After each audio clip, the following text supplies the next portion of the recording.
Hey friends, welcome back to my channel. My name is Kristen and I am a stay-at-home homeschool mom of one girl. Today I'm going to give you my honest opinion and review of Gather Round Homeschool's Ready to Read program. If you are new here, welcome. If you are returning, welcome back. As you guys know, we are finishing up Gather Round's Ready to Read program. Hopefully you have been able to catch all of my flip-throughs of books 1 through 4. If not, I will leave a little box up at the top corner for you. You guys can go and watch that so you get a good idea of what the program consists of. But I will be honest with you guys. We are not quite finished with book 4, so we actually have around 10 or less lessons left. However, we only have 10 lessons left, and so I wanted to go ahead and get a review out to you guys since I just did the flip through series, in case the Ready to Read program is something that you are interested in and something that you are potentially considering for the coming school year. So I do have a list here, so if you guys see me looking down, I have a list because I don't want to miss anything. Okay, so first up, we love unit study. And I love that even through the Ready to Read program, just as with the main units from Gather Round, all of your subjects are included. Now, the difference with Ready to Read versus your main units is that math is included in the Ready to Read program. So those are two different things that I loved. I loved that it's unit study, and the topics of the units were really fun for us. The burrows and holes, at the pond, ice and snow, and on the savannah. Those were just really fun topics. They were really easy for my daughter to keep her, for her to follow along. It kept her attention. Lots of animals, which is great for her. Animals, insects, plants, those kinds of things. But then also that math is included. We were doing a previous math with our main unit that we were trying to do. We were doing oceans previously, and it just became a little cumbersome with having a 4-year-old. It didn't flow as easily as I would have hoped, but since math is included in the pages that she's already doing, that made it super easy and super nice. So love that it was the unit study topics that we enjoyed and that math was included. With math, the lessons were easy to follow, and it's a very gentle and very spiral approach. So gentle in the sense that we're not just, doing repetitive addition problems. We'll do 2 or 3 addition problems. We'll throw in a clock and, read this 3-digit number. And that's your math page for the day. So that's kind of what I mean when I say gentle and spiral. It kind of encompasses a bunch of different types of math topics that they're trying to cover, as well as it being gentle. It's not just a whole page of addition. And so my daughter responded really well to that, and she was able to grasp all of the math concepts, not topics. I said topics a minute ago. I meant concepts. So loved that. Overall, the readings for Ready to Read. So again, if you saw the flip through, you saw that it's about like 2 paragraphs roughly of reading. So we were able to get school done within an hour. Between the time we sat down, we said our prayer, we did my reading, she did her pages, sometimes there would be a color and cut or all of that stuff. We were done in pretty well an hour. And that is about all that she could do. Once we got towards the end, and there were some days that thankfully it was just a coloring page, because she would just be like, okay, I don't wanna sit down anymore. I have fixed that a little bit with us redoing our homeschool room in here. And now she has her own little table she can Legos and stuff, but that's another topic. Anyways, but the lessons being short, that definitely was something that I enjoyed. And the last thing, well, really this is kind of two things. I had to narrow it down because I had an entire list.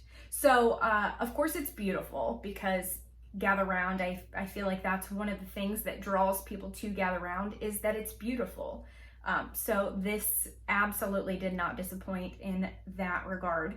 And then also, overall, the gentle approach to all of the topics and the way that the pages are laid out with just simple instruction, and that they kind of build on themselves as the books progress, really helped my daughter with her confidence in reading, with her confidence in writing, and with the confidence in school in general. It allowed her to enjoy school because it was something that she could do, and it was something that was fun for her. Like in book 4, for instance, we have now gotten to the point where she's reading a chapter, which is about a paragraph,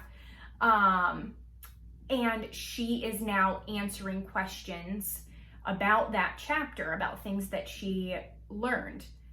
It's fantastic, and she is confident in her ability to do that because of the prior books. So I have seen a lot of growth in her. When we originally started with book 1, I was a little unsure if maybe it would actually be a little too easy for her, because reading was just a concept that she was just able to grasp and pick up.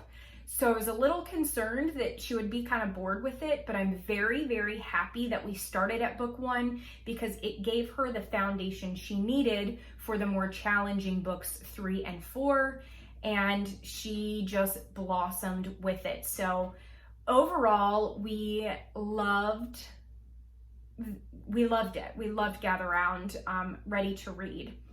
There were a few things, however, that I do want to point out that I won't say we didn't love, because they weren't a hindrance to our learning. They just were things that maybe preferences, really, is basically all that it is. So my first one is spelling lists. So I think book 4 is the only book that includes spelling, because books 1 through 3, they are working on word families and blending sounds and actually reading. And then so by the time they get to book 4, they should be reading a little bit more fluently. And so we start with spelling words. I love that. However, it wasn't very efficient to have the spelling list in the student notebook on one day. So there would be a page, and it would have little snippets of a sentence, and they had to cut those out and build a sentence, and then it would have your spelling list, which was fantastic, but it was in the student book, which I could go off of. But the idea is that you are working on the spelling list through the week. So if I didn't take a picture of that or copy those words down, then I didn't have easy access to them. I'd have to take the book from her, flip back. So again, it didn't really hinder our learning. It was just, I would prefer that the list be actually in the teacher's guide, maybe under the weekly review. That way I can prepare something for them, whether it be note cards or a game or word search or whatever it is. I think it just would do better in the teacher's guide. The other thing that I would have liked is a book list or book recommendations. So with all of the main units, if you guys have looked there is all kinds of book recommendations. And actually we have gotten our next unit all printed and ready to go. and it is a year 2 unit, and it actually has like optional crafts and optional games, and it's got a plethora of ideas of add-ons, which the Ready to Read program does have, optional extension activities, but there's no book list. I really would have loved a book list to be able to go to the library or, Amazon, or y'all know I love Book Outlet, and just have somewhere to start for books. Again, didn't hinder our learning, just it would be nice to have. And then also, this is very specific, and I'm pretty sure it was in At the Pond. So in book 2, with learning place value. Now, I will say this is just us. This concept was great. It was done beautifully. I can see how helpful it would be for some children. I actually have seen this type of idea with other math programs. It just didn't work for us because it seemed way too in-depth when I was able to give a simple explanation and it just made sense and we were able to move on. And that is the ones pond and the tens lake. So the idea behind that is that you build numbers. So only 9, frogs can live in the ones pond. Once the 10th frog gets in there, then now they have to move to the tens lake. And so that's how you get the number 10, with 1 in the tens spot and 0 in the 1 spot. Again, I absolutely can see how it works, but it was just, it kind of overcomplicated a concept that my daughter was already sort of understanding, and it seemed to add some confusion for her in particular. So we didn't need it. I tried really hard because it was so cool. Like, you print out this really beautiful watercolor pond that leads into a lake, and there's all these little watercolor animals, and I laminated it all, you guys. And I was trying really hard to, like, okay, let's build the number, all of this stuff. And she would do it, but like, it was just being busy work for her because she was already understanding. And then she was getting confused with the animals, and it was just too much. So we just got rid of that completely. So I could have done without that. She could have done without that. However, I do see how it could be helpful and useful for other students and other parents. Needless to say, overall, we loved the Ready to Read program. I am so thankful that it came out when it did, because we were certainly at a place where the pre-reader units, from the main units of Gather Round, the pre-reader was just way too simple. But the early reader, we weren't quite there yet. And Ready to Read absolutely filled in that gap for us. It built her confidence. It gave her a good, solid foundation for basic math concepts, other little things like fun facts about animals, which is always fun, but we also worked on family phone numbers and our address and cardinal directions.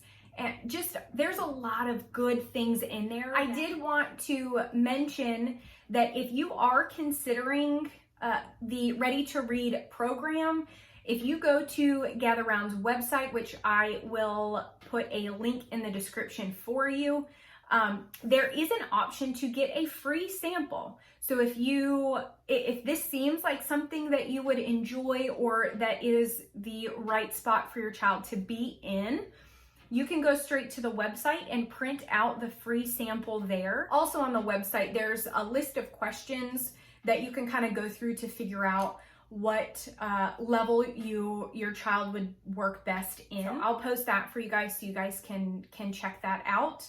But that is our overall review from Ready to Read. I will be having a video coming out next week to let you guys know what our next units are. We have picked our units through the end of the year, maybe a little bit into next year, I don't really know. And so I will have that video coming out for you guys next week.